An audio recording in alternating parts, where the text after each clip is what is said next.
Hey, it's Surya, and I'm doing photography again with Inspiration Fine Arts.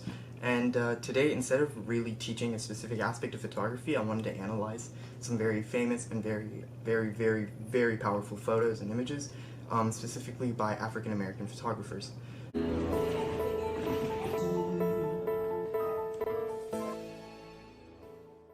So the most prominent and my favorite African American photographer is Gordon Parks, and he took photos during like segregation and civil rights. And so the first photo I'm looking at today is called "Looking In," and this was taken in Mobile, Alabama, and it's these African American children not being allowed to have the equal access to the fairground, and essentially looking in, right? And this is a kind of sense and a feeling that exists in a lot of Gordon Parks' images, especially in his work surrounding the civil rights era, of creating essentially like showing two sides of the story and then showing the struggles of one side that are caused by another, and how there's even a system in place that causes that struggle.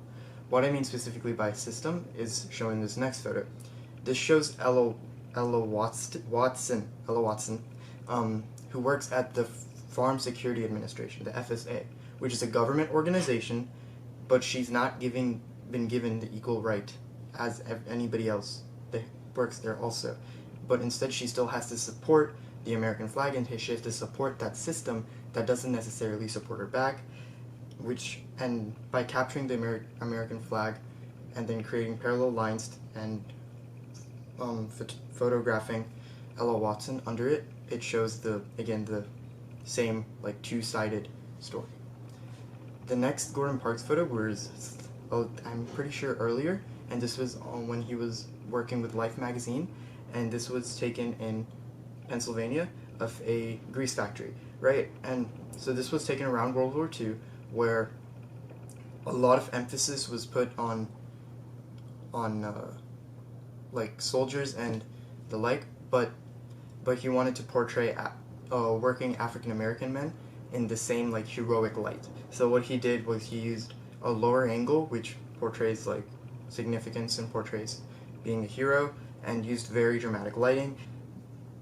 The next photo by Gordon Parks is taken of a 17-year-old Harlem gang leader, and on one of his first Life magazine photo stories, and he essentially used this photo story to capture the fear and the violence throughout Harlem and the conditions that these young men and their family had to grow up in and had to survive in. The other photographer I really wanted to look at was Roy DeCarva, and he photographed again in Harlem the jazz movement, especially of the Harlem Renaissance. I wanted to give further context towards Harlem and wanted to kind of show the jazz renaissance. And in his photos again he uses black and white to create kind of a dramatic artistic feel, and he uses shadows and lighting to kind of portray just snapshots of daily life. Another thing he really utilizes is symmetry.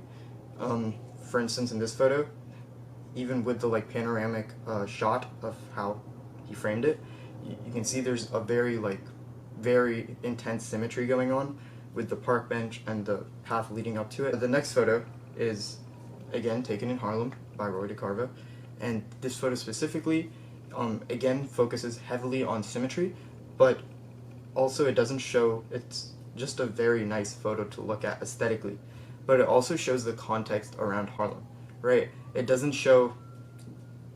shows it essentially being quiet and almost like any other neighborhood, when a lot of other photos at Harlem at the time were, again, Gordon Parks' earlier photo, they were focused around their violence or the fear that was usually associated with living in Harlem. And the third Roy DeCarva photo I wanted to show was this one, where again it just shows people having fun and living in Harlem, which wasn't the angle or the photo that most photographers wanted to take to that area in that time period. And the final photo is one of the types of photos that Roy DeCarva is most known for, and it's his jazz photography, right? And he uses again symmetry and dramatic lighting to create these silhouettes against a harsh light and he exposed for the like ceiling in the background, which creates like this sense of being in the moment with him and just experiencing this band playing. I hope that this analysis kind of like helped you guys get something out of it. Next week, I'm probably going to be diving more into other photographers and like analyzing their work in the same way. So I'll see you next week. Bye. Hi, we are your IFA co-founders. I'm Ellie. And I'm Miriam. And thank you so much for watching our videos. You guys can learn more about our cause down below at our website, www.inspirationfinearts.org. And if you like this video, make sure to subscribe to our YouTube channel. We couldn't be where we are without the support of you guys, so make sure to send in videos of the things that you've learned during classes and pictures of the art that you completed.